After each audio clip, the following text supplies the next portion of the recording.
to visit with our brothers and sisters. We pray on behalf of all the lost, that we know that you're going to, whatever you do, there'll be justice done with them, but that many of those will come out of this world and come into your Son. We ask your blessings on your word tonight. We ask that you open our minds that will allow the Holy Spirit to train us, to teach us in His name. Amen. Amen. Well, we've got a good lesson tonight. I've been studying at it all day and weeks before that also. It's a real good lesson. And I am very thankful that we got a place to come and worship God and to study His Word. This church provides for this building and the air conditioning, which didn't get turned on very early today, but we have it. Mm-hmm. I remember when I haven't had it at times. And the seats you sit on and all of that is provided for by God's people. And we're going to talk about them tonight a little bit. 2:18. In ho gar pepon then autos erastes dinate tois kerazomenois boethan. Let me start over here. Boethese. All right. I think that's the end of that. Doesn't go any further. That's the last verse in chapter 2, so we'll be in chapter 3 tonight. There are a lot of cross-references to these next few verses. This book is not an island. This book is tied to the rest of the book from Genesis through Revelation. Hebrews 4:15, Romans 14:22, Luke 22:44, Matthew 26:39. These are some of the verses. Matthew 4:8 through 11, Matthew 16 and verse 22, Hebrews 5 and 8, and Hebrews 4:15. These are cross references to this verse. All right, in which are, as this same term is used in Romans 14 and verse 22. You can go there and look at that if you want to. We can do that. Randall, do you have your interlinear or a Greek? Interlinear? Uh-huh. Romans what? What are we looking at? Romans 14 and verse 22. Romans 14:22.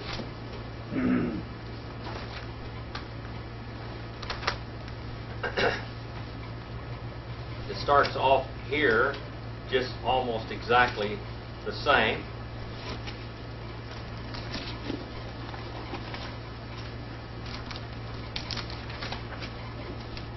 It's laid out in the verse. It says, "You which have faith by itself in the presence of God, bless the one judging himself in what." All right, in what there are wherein he proves, he approves, he is approved. All right. Now right here we see that same little Greek figure of speech there. In ho. It means in which, literally, or it means wherein, for wherein he has suffered. He, having been tempted. Now it's talking about Jesus. All right? Now, he has suffered. Third person singular, second perfect, indicative active comes from pasco. We have the word passion that comes from this word. Passion or compassion. All right? He suffered. How long did Jesus suffer the pains of the cross? How long did he? 3 days. 3 days. How long did it happen? It was a plan from the foundation of the world. What's that, Brother Randall? He stood as what? Stood as slain from the foundation of the world. As a lamb slain from the foundation of the world. Do you think that God experienced that pain in eternity past before He ever created anything? Absolutely. Yes. Absolutely. In space and time, He actually did it, but is God limited? No. If He is omniscient, then He had to experience what He was going to experience, and He knew that long, long time ago. Long time ago. Move that If- camera just a little bit. If God knows everything, and He does, and He would know that man would fail, That's right. why in the thunderation did He bother? Hey, wait till John you get into eternity 3:16. and you'll find out. John 3:16. For Exactly. God so loved the world. Wait until we. And I all mean, tell you become what, like it was Him. not an afterthought. Oh no. It was not an afterthought with God. He calculated everything. He calculated it all. You just He wait suffered. You wait till you get the finished product. Now, do you think that God had to become flesh to experience that compassion? No. No. Why did God become flesh?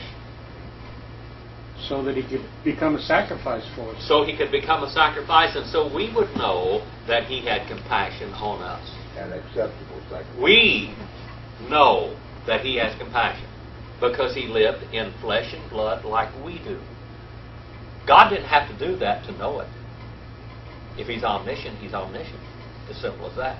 But for us to understand it, that's why. For us to understand it. In which He suffered, He Himself, having been tempted. Nominative singular masculine, first aorist participle passive. Passive voice means something tempting. How did Jesus get tempted? Scripture and verse. I want to know. Like as we are. Matthew 4, 8 through 11. Matthew 4, 8 through 11. What's that talking about?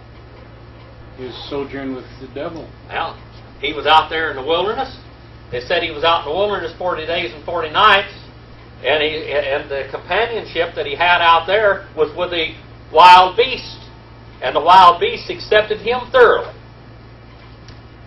Animals don't have any problem with God. They got better sense than we do. Amen. They don't argue with God. Even the fish in the Sea of Galilee, when He said, "Come here and get in that net," they did it. They just did it. When the frogs came in out of the Nile River, out onto the land, they obeyed. When He called for the locusts to come, they went. When He calls the man, he may or may not, because he's a fool. The fool said in his heart, "There is no God." And what it says in Hebrew, it says the fool said in his heart. He kept on saying in his heart, and he kept on saying it. Every time a mention or a person of God comes in the mind of a fool, he says, "No God, no God, no God, no God, no God." He has to keep telling himself, "No God." The agnostic in his own mind has to say, "No God, no God, no God," because there's something in every man that draws him to God. The atheist, for him to be an atheist, he has to tell himself, "No God, no God, no God." Having been tempted. Matthew 4, 8 through 11. He was out there in the wilderness for 40 days, and then it says afterward he became hungry. And the devil came along. Oh, diabolos. What does diabolos mean? What's that word diabolos mean? Depends on who you're talking to. Some of us is good buddies. Oh, yeah. Good buddy. Yeah. Yeah, I know somebody that's their father is their devil. Their father is the devil. Diabolos is destroyer, one who destroys, one who runs the spear through. Dia, and balo, to throw through. Like to shoot a bullet through you, to shoot a spear through you. He came along and he said, "If you are the Son of God, make these stones to be bread." And what did Jesus say to him? Man shall not live by bread alone, but by every word that proceedeth out of the mouth of God. Of the Lord thy God. And there's the Lord thy God standing in front of him. He said, "I'm the Lord thy God." Satan tried the same thing on Jesus that he did to Adam and Eve. Yeah. Exactly Now, the same. this- He promised something that was already theirs. Yeah. He promised something that was already theirs. He could have had anything he wanted. He created bread out of thin air. He could have. Didn't need a stone to turn it into bread. He could have just said bread. He said heavens, didn't he? And they came into existence. He said earth, and she became. But he did not. And then he did what else? Took him up in a high mountain and he showed him all the kingdoms of the earth. And he says, if you'll just bow down and worship me, I'll give all these kingdoms to you. And boy, I may tell you, he had them. It's already mine. Yeah. But Jesus knew. But he had them right now, but they're going to be Jesus. Right now, God's only got one nation in this world, and that's Israel. All the rest of them, they can say whatever they want to say, but one nation is Israel. And that's God's, and that is His nation. He called it out. He birthed that nation. We're in there too on Sunday morning. I'm all excited about that. He birthed that nation. Well, Jesus said, "Thou shalt worship the Lord thy God, and Him only." Who was He talking about? Himself. Mm-hmm. Then He took him up on the corner of the temple wall. And He said, if you are the Son of God, since you are the Son of God, since you are the Son of God, jump off of there. And it says that the angels shall bear you up, and you will not dash one foot against the stone. And He says, thou shalt not tempt the Lord thy God. Who is He referring to? He was referring to Himself. Thou shalt not tempt the Lord thy God. Mm-hmm. I don't care what Satan said. His God was standing there in front of him. Now, he was tempting him. But he said, don't do it. And he left him for a season. It might make clear that's proving and testing. Yep. Not that Jesus had an urge, but He was proving him and testing him. Yep. In the garden, Adam had everything he wanted. He had all the food, all the water, everything he wanted, and yet he sinned. Jesus was out in the wilderness with nothing. And He was tested, and He passed the test. Without a drink of water, without one morsel of bread, not one fruit, nothing. And He passed the test. God passed the test. Man has not passed the test. Having been tempted. All right.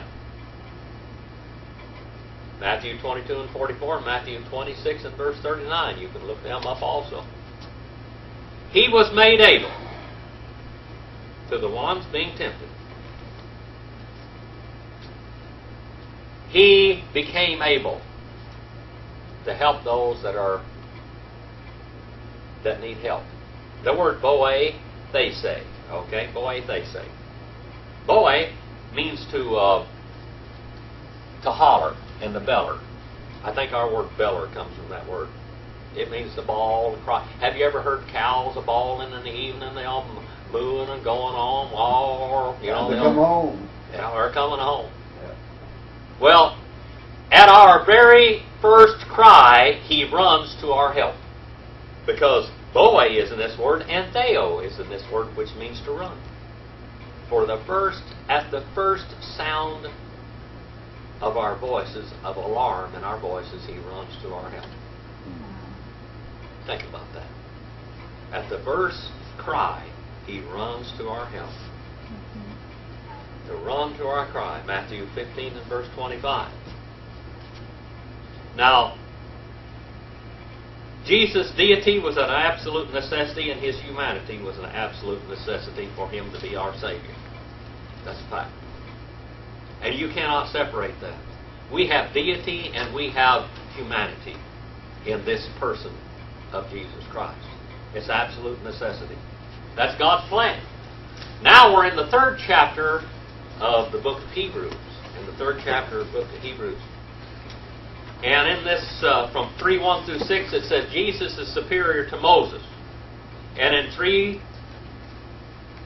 chapter 3, verse 1 through 4:13, we talk about the rest of God.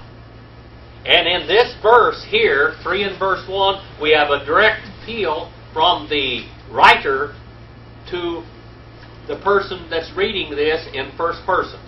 He's directing it to those there and to you today. You're reading this, it is a direct appeal to you. Hoten, Adelphoi, Hagioi, Klesios, Uparanu, Metokoi, Kara no Asate,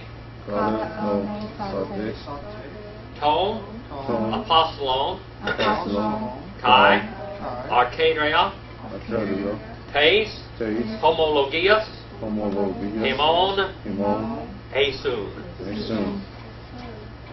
Now here again we have a tremendous cross-reference. Do I have any, did they copy any cross-references out of there at all? Yes, it did.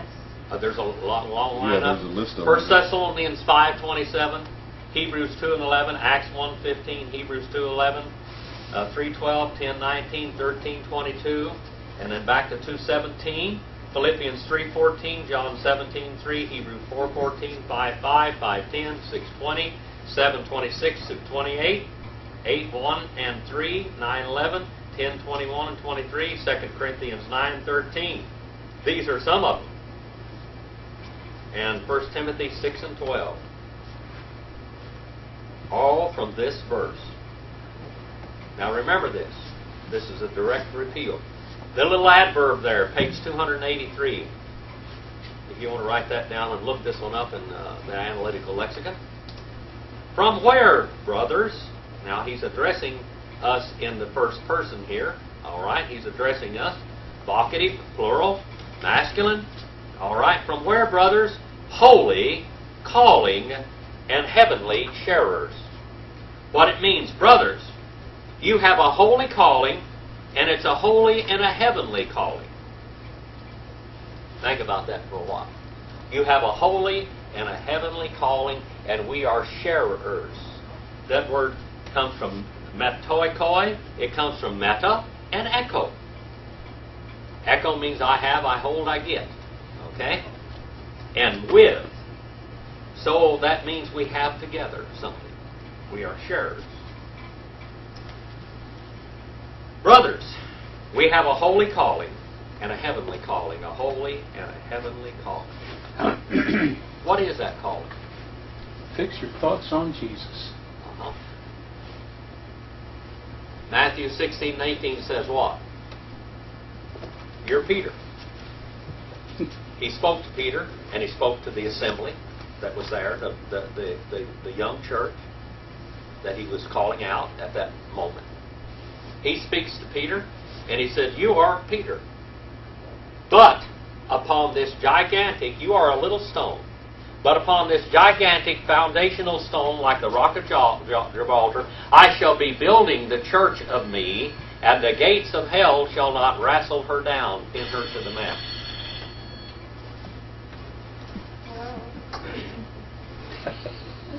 Shall not wrestle her down and pin her to the mat. Let's turn that off. I did. Okay, on top. We don't want to hear about your car one. Just turn it completely off. You get so it those won't too? work. Marilyn, on the top there's a little button there. No, it's not on. You need to push it and hold that down. I did. Okay, well, you need to do it some more because it's still on. I can see that from here. All right, let's go on. We have a holy calling from God. Matthew 16:18. He said, you're Peter, a little stone, Petros, but upon this Petra I shall be building the church of me, and the gates of hell shall not wrestle her down. Now, what does the word ecclesia mean? Church. What does it mean? Church. It comes from ek and kalio. Called Comes out. from the same word. What? Called out ones. Called out ones. All right. Now, we have the unction of the Holy Spirit, the conviction of the Holy Spirit that calls you to salvation. You are convicted of sin, righteousness, judgment to come. And when you are saved, when you repent of your sins and call upon the Lord, you are what? You are saved and in the family of God. In God's family. All right? And then God There is no more conviction of the Holy Spirit from that point of time on. The only conviction you have is to point you to a true New Testament church. From the Word of God and from the Holy Spirit, He points you to that one of God's churches where you can serve Him. That's the next place. And then what happens? What is the first work of righteousness you can do as a child of God? Make a public profession. Make a public profession of faith, and then how do you do that? First of all, you go before a church and you ask to unite with that church, and then what does the church tell you? Be baptized. You need to be dipped. I was going to say Public that. profession. That's the public profession. And when you are dipped, you proclaim the death, burial, and resurrection of Jesus Christ. All right, in that dipping, and then you unite with that church to serve Him and to glorify Him with your life. That's what you do. So you're called by the Spirit of God to salvation, and then you're called by the Spirit of God to serve Him in some church, in His household of God. In the household of God. You're in the family of God, but in the church, you're a household of God. All right? Not the family, but the household. Then it says, kata noesate. That is second person plural. You all. All right? First aorist and peridibactic. All right? Now you all, I want you to down know. Down know. That's what it says. To down know. Noe. This is one of the words for mind in the Bible. I want you to completely know. I want you to get your thoughts together and in order. And I want you to thoroughly understand something. The apostle. Ton apostolon. Now, by the way, the apostle, it comes from apo and stello in Greek. Okay? The apostle. And high priest. All right? The apostle. By the way, this is the only place in the Bible that Jesus is called an apostle. Did you know that? This is the only place in the Bible that Jesus is called an apostle. What does the word apostle mean? Apostello. What does it mean? 1 cent. Means one sent out. Stello means to send, and apo means from. Okay? But apostle is it wasn't a new term with Jesus. Okay? There were apostles before Jesus, but they weren't Jesus' apostles. Okay? Now, a king or a ruler or an emperor could send somebody. Usually when he sent somebody, he sent them with an army. The general. The general was an apostle. Now, the general, when Alexander the Great sent his generals out, they had an unction, they had orders. And they were sent out with great authority and great dynamis. Dynamis. What's dynamis? Power. I know that. All right. Might and power. Now we have an apostle that brought forth with power. Now just think about Jesus using an old term. If Alexander the Great's generals were apostles, and their power was their armies, and their might was their armies, what was Jesus? Now Jesus, it calls him an apostle. He was God. He was God. But just think about it for a while. Every time that God deals with mankind in history, He showed something supernatural. Calling card. That's it. Every time that He dealt with mankind in history, He had a supernatural calling card to get their attention. The kingdom of God is not in word, but in Power. Dynamis. And thieves. It came every time when God told Elijah to go do something, he did it, didn't he? And he did it with great power. When God sent Moses down into Egypt, he went down there with great dynamis, power. He performed many miracles and signs. And they're still talking about it. When there was that great contest on Mount Carmel between the prophet of God and the prophets of Baal, there was great power shown about that they're still talking about today. When Jesus came to this earth, His credentials, Brother Para used to call them His messianic credentials. They were His sample case of millennial blessings. Remember him? We used to call him the sample case of millennial blessings. God can provide. But when He came there, He came with power. He was sent out with great authority. John 1:14 says, "And the Word, flesh, Jehovah flesh, He became, and He dwelt among us. And we saw His power and His glory." Didn't we? Yeah. Brother? That same power we're talking about, that means He always did something which man could not do. That's right. He did something supernatural. Remember what Nicodemus said to Jesus when He came to Him at night? "Good Master, we know you are a man sent from God, because no man can do these things except God be with him." It's power which things which only God can do. And He always demonstrated that power. That proved to man who He was. All right. He did. Now, He's sent out with authority. He's apostles. Now, what kind of credentials did the apostles have when Jesus sent out His apostles, apostellos? Jesus' credentials. All right. What was it? They healed the blind. They cast out demons. They healed the blind. They did raised the only dead. They did things only which God could do. Yeah. Only supernatural. Remember what supernatural means. Beyond the natural ability of man to do. Natural, we know what natural is. Something we can do. Correct. But supernatural means above that. So all of these were supernatural things. And archaea. Archaea. High priest. Now, were there high priests in Jesus' time? Yes. Were they sent out with authority? No. They didn't have any authority, did they? Jesus took it away from them. They abused it. They abused it. They were imposters. A high priest was supposed to have compassion. They were imitators. Yeah. A high priest was supposed to have compassion. How much compassion did these high priests have on the Son of God? Zilch. Killed him. Zilch. How much compassion did they actually have on their fellow man? Zilch. Big goose egg. No compassion. How much compassion does our high priest have? He knows. He knows. He knows. Not only does He know, but we know He knows.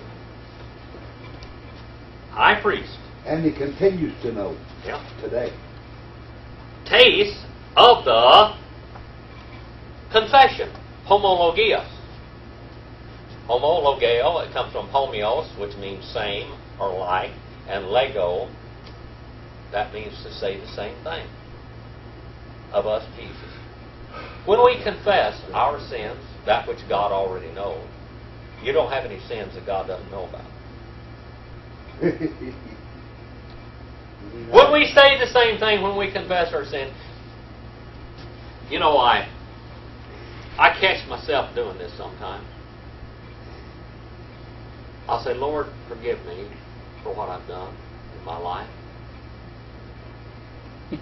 And thank you for giving me the little place of service that I have today, because I'm not worthy."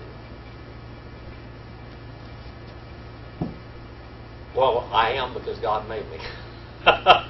In all reality. Because He made me righteous. What? He already forgave you. Yeah, and He already forgave me.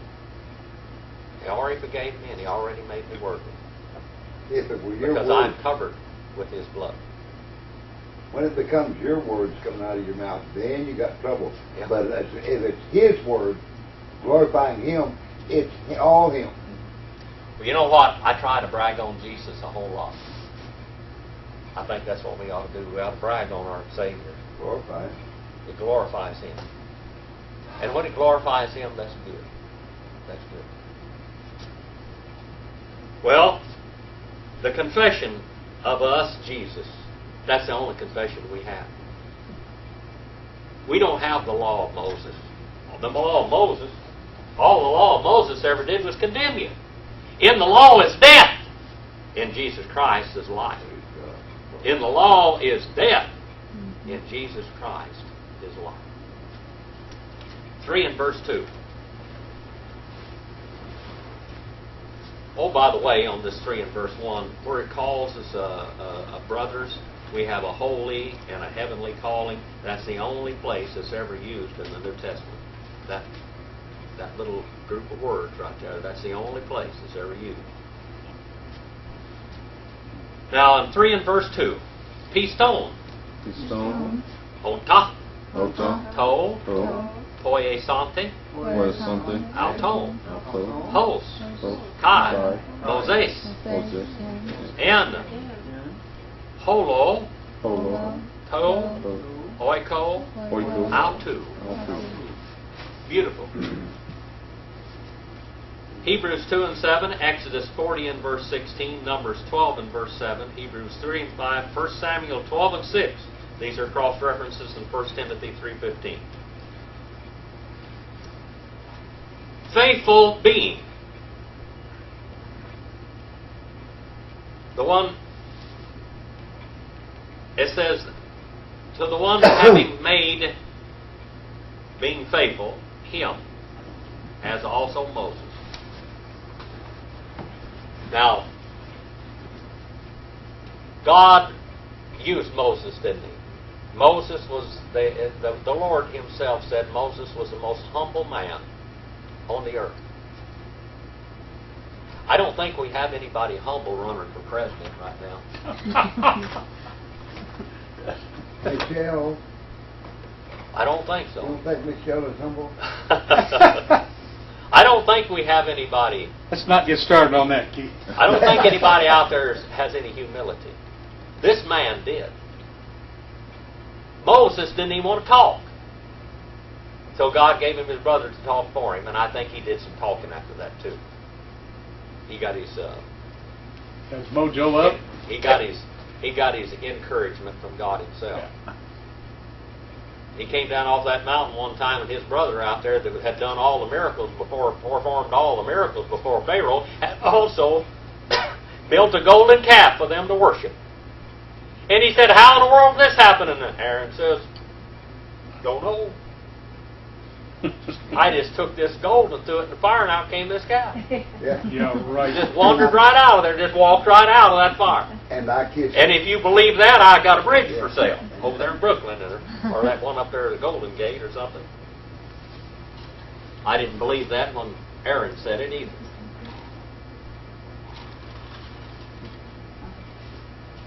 Moses was faithful. He was faithful. And our Savior is faithful. He is faithful. All right, Moses was faithful in the entire house of him. I hate to jump into my Sunday school lesson too, but this is doing it. In the book of Exodus, where we're studying, when did Israel become a nation?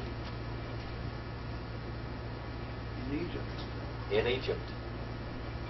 They became a nation at what we call the miracle of the death of the firstborn. God told Moses, "You go and talk to Pharaoh and tell him to let my firstborn go." My firstborn. This is my firstborn. This is my son. Israel is my son. He is my firstborn. You let my son go. And he said no. And then God punished him. But God gave great mercy while he was punishing too. He could have killed him dead all the time. And Pharaoh would do a little superficial repenting, and then he would harden his heart against God and wouldn't let him go. Moses was faithful, and God was faithful in calling Israel out of Egypt. This was his family. This is his household. The household of God, which we're part of in God's churches. Each and every church So many people believe in the big, invisible, universal church, but I'm going to tell you what, churches are visible and touchable in some place. They are there, and we are part of one or we aren't. One or the other. We is or we aren't. One or the other. It's visible, and it is Local. local. Always and it's visible, physical. always local. It's there.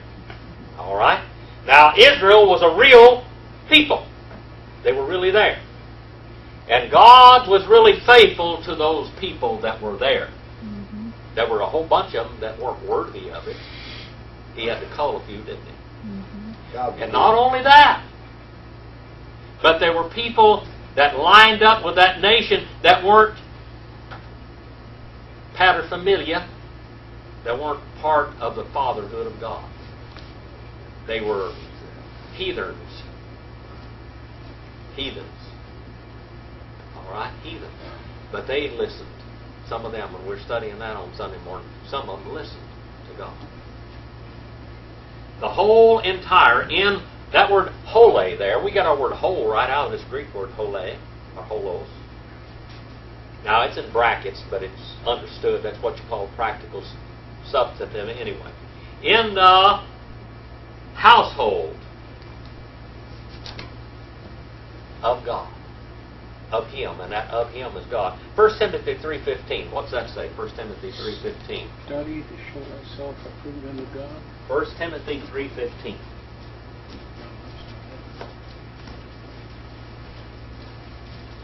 First Timothy 3:15. But if I tarry long, I want you to understand how that you ought to behave yourself in the household of God, which is the church of the living God. All right? That's where this goes right here. Pay attention again. If I tarry, now Paul's writing to Timothy, and he's telling Timothy how he ought to behave. 1 Timothy is written on how to behave as a church member in one of God's churches. How to behave and how to be a pastor of one of those churches also, and a leader in that church. But if I tarry too long, I want you to understand one thing. How that it is bindingly necessary to behave yourself in the household of God, which is the church of the living God. And what else does it say there? Which is the pillar and the ground of the truth. The truth. All right? Hedrama. Hedrama. Hedrama. That's a beautiful word right there in 1 Timothy 3:15. Hedrama. What's a hedrama? Think about the hedrama. In pagan culture, that was the throne that they said in every pagan temple for God, their God, to sit on. The hedrama. That was the throne that was in every pagan temple for that God to dwell on. But in God's house, God dwells in His throne, which is in God's churches. Mm-hmm. God's throne is in God's churches, in His churches. better be. If you want to find out, there are a lot of churches telling you today, come to us and be filled with the Spirit of God and to get all these supernatural blessings. If you want that Pentecostal feeling, if you want what happened in the 2nd chapter of Acts, you've got to go to one of God's churches. Because I'm going to tell you something, the Spirit of God, the Comforter, is there in those churches. Mm-hmm. You've got the spirit of confusion out there in the world, but you've got the Spirit of truth sitting on the throne in God's churches. And every one of them is real physical, literal, visible churches. There are a lot of churches out there that don't have this. They don't have that Acts. They don't have that Pentecostal experience. What is the Pentecostal experience? It's not talking to some gibberish and jabberish. the Holy Spirit of God will lead His churches in how much truth? All truth. All truth. It didn't say some of it, it said all of it. He didn't say another language. That didn't say another language, it said in all truth. Now let's look at this here, because this is very beautiful. All right. But if I am delayed, in order that you may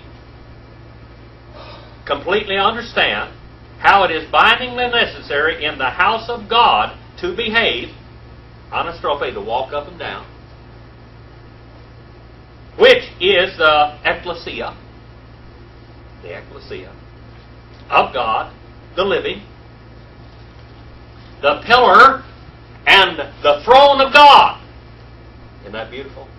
The pillar and the throne. Do you know what a pillar is that you're referring to? Yeah. That's what holds everything up. Well, maybe. Yeah. Stulos. All right. Stulos. The pillar. The pillar and the throne. Don't you know what a pillar is, brother? Well, tell me what a pillar In the Old Testament, every time God came down and Yeah. did something supernatural, which only He did, Yeah. those patriarchs, the first thing they did was erect a pillar altar. A pillar. in commemoration Yeah. of what God did. And the church is a pillar of that truth which God did in these people He's taken out from these Yeah. nations.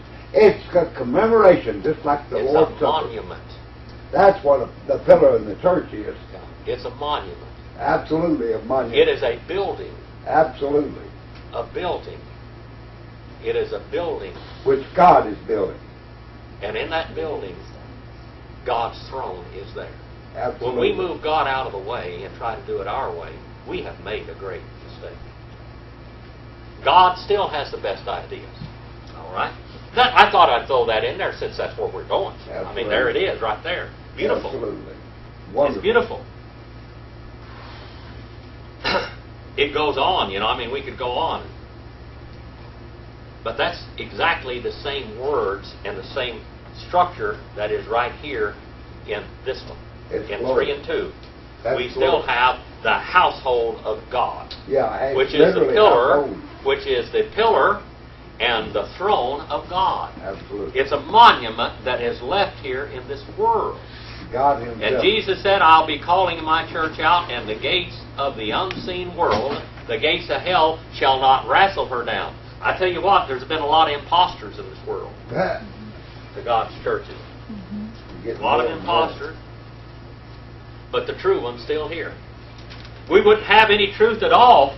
There wouldn't be any truth. John Calvin wouldn't have had one word to speak if it wasn't for God's churches. They wouldn't even have had the Bible, because Catholic Church tried to do away with it. Of course, John Calvin came out of what? Catholicism. Where did Martin Luther come from? Catholicism. They didn't have any truth. They're pretenders. Yeah, they were pretenders. They were what we call false. Pseudos. Yeah, they were fakes. Pseudos. They False made church. themselves ministers of light. Yeah. 3 and verse 3. Pleonos, Pleonos, Gar, Gar, Hutos, Hutos, Doxe, Okay. Para, Tara, Bozane, Hosane, Exiote, Exiote, Ka, Ka, Hoson, Hoson, Pleona, Leona, Temain, Main, Eke, Eke, Tu, Oiko, Ocho, Ho, Kata Sku Esos, Kata, Sku, Asos, Auton. We get to repeat the same thing. The architect is superior to the house. Jesus is the builder of the whole universe, and He is the builder of the family of God, and He is the builder of the house of God. Now, Jesus existed before Moses, didn't He? Well, sure He did. He existed Had to, before maybe. Moses. 11:2 and 25. Jesus, as God's Son, founded and supervised the building of this house. Matthew 16 and 18. And He told us how to do it. Matthew 28:18 through 20, and Acts, the first chapter, tells God's churches what to do. All right? Pleonos. It means more. Okay, that's what that means, is more. More and above. And beyond. More above and beyond. For more above and beyond this one glory compared to Moses. All right? Jesus has much more glory than Moses. Now, let me tell you a little bit about Moses and Judaism. If you said something bad about Moses, they would kill you just as if you blasphemed God. If you said something bad about Moses, you may as well be talking about God. Okay?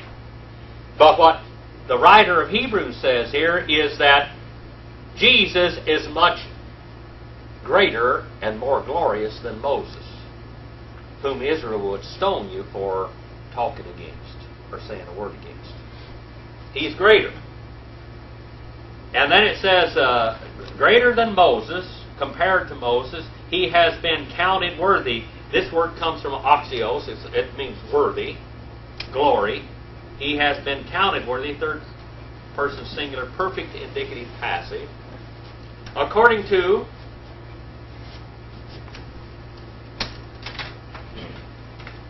work with this contrary machine for a moment.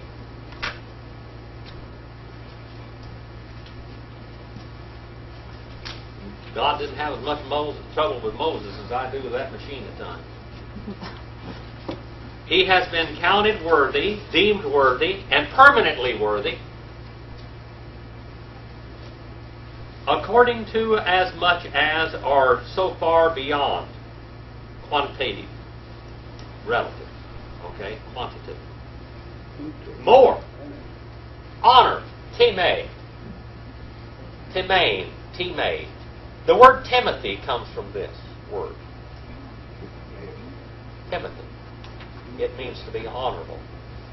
Anybody with the name Timothy ought to be honorable, or he's blaspheming his own name. All right? Timotheus is right straight from the word timē. All right? Honor, he has then. You can put then in a parenthesis there because I was talking about we got two comparatives in here so far, and a whole lot more adjectives to those comparatives. He has then the house, the one having prepared it. The builder has much more honor than the house that he built. Okay? Patek Philippe. How many of you have heard of that name? It's a watch. It's a watch, but it was actually a builder of watches at one time. The man was a very important watch builder. The man designed different movements and everything. And his name, the watches are grand watches. They're probably the most expensive watches in the world. But the maker was more important than the watches because he is the one that gave the watches the name. And its being. Huh? And its being. Yeah, and its being. In its very existence. Gerard Paragon is a very fine watch. That man gave the watches the name. All right? Vacheron and Constantine, another. Those people were watchmakers. They were watchmakers, great designers and watchmakers. Their names, a lot of watches have come and gone. One time before I knew what watches were, I collect watches a little bit, looked at them a lot. I bought a whole bucket full of, a woman brought a whole bucket full of watches with a bunch of nuts and bolts and dirt and everything else in it. And I went through the thing real quick. I was going to sell it in the yard sale for her. Anyway, I ended up keeping this one Gerard Paragon in there. But I let slide with the bucket of watches of Patek Philippe. The Patek Philippe was worth about $40,000. Wow. And you let it go. I let it go because I didn't know what it was. For about 40 cents. For $100. Wow. I sold the bucket of watches for her for $100. Well, that watch was worth about $40,000. It was a very rare Patek Philippe watch. And this garbage man, now just think about some things for a while. I worked on the garbage route, and people throw away good stuff sometimes. I made more money scrapping what I was picking up than I did for working for the garbage company. I would go sell the stuff afterwards. Now, somebody along the line there threw a Patek Philippe watch in the garbage. And this old boy, he took it and threw it in a 5-gallon bucket. All it meant to him that it was a watch. And when I saw a Patek Philippe, and I said, well, that's probably some Spanish watch or something, you know. I didn't know what the name was at that time. Well, I let it go. Now, because I didn't have any discernment, I let it go. But somebody with discernment latched on to that thing. We talk about God's churches, we talk about God's Word, and there's so many people out there that don't have any more discernment about God's churches than I did about that Patek Philippe watch that I let slip through my fingers. I'm going to tell you something. The most valuable relationship you have in this world is not with your wife and your children, even though that's very important. The most valuable relationship you have in this world is what you have with one of God's churches. And you need to honor that. You know why? Because it's God's church. It's not yours. It's not Roger's. It's not Phil's. It is God's church. It is God's house. Brother Phil, one time, I was talking to him, and he told me, he said, I have a lot of respect for you and a lot of things that you teach. He said, one thing that I know that you teach, he said, is that we lose sight of so many times, is the reverences for God's churches. He said, you're an old landmark missionary Baptist, and you people know how to reverence God's house. He said, that we so many times forget. Well, it's in the book. It's in the book. We really need to reverence God's house. Because it's God's. It's not ours. It's God's house. When we complain about God's house, we're complaining about God's stuff. Sometimes we make mistakes. Sometimes we do things the way we want to. But it's God's house. God's house. Thank you for your attention tonight and the endurance of those hard and hot seas. What day of the week, a month is this? 27. 27. The 27th? All right. Well, I'm going to turn you loose, and I want you to go out and do something eternal this week. Go out and do something eternal. And Brother Harold, would you dismiss us in prayer tonight, brother? Sing a song afterwards? Well, you can if you want to sing a song. I'm so glad I'm a part of the family of God. Washed in the fountain, cleansed by His blood, joint heirs with Jesus as we travel this sod. I'm so glad I'm a part of the family of God. Father, give us grace to see that You are all in all. Help us to worship You in spirit and truth. Help us to witness for You as we go our several ways. In Jesus' name, amen. Amen. Thank you. Thank all of you for your attention. Well, Well, I tell you. Oh, that was a nice ending. That was. And a nice beginning, too. Jim, I heard a young man say something the other day.